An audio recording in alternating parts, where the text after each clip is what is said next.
Hello friend আপোনালোকক মোৰ YouTube চেনেলত স্বাগত জনাইছোঁ। আপোনালোকে মোৰ ভিডিঅ'টো চাই কেনে পাইছে লাইক কমেণ্ট কৰি জনাব, লগতে মোৰ চেনেলটোক ছাবস্ক্ৰাইব কৰি দিব। এয়া চাওক আমাৰ গাঁৱৰে উৎপল এডভোকেট উৎপল মাহাতিৰ আজি বৰ দেখাই আছে।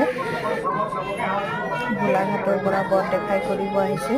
জোৰণ বুলি ক'ব পাৰি, আমাৰ ভাষাত বৰ দেখাই বুলি কয়। কইনা আনিব গোলাঘাটৰ পৰা।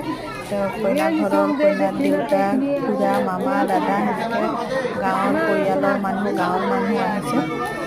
আহি পেলাই আৰু কিছুমান নিয়ম নীতি কৰি থৈ যাব, যিটো আমাৰ পৰম্পৰা ভিতৰত পৰে নিয়ম নীতিবোৰ।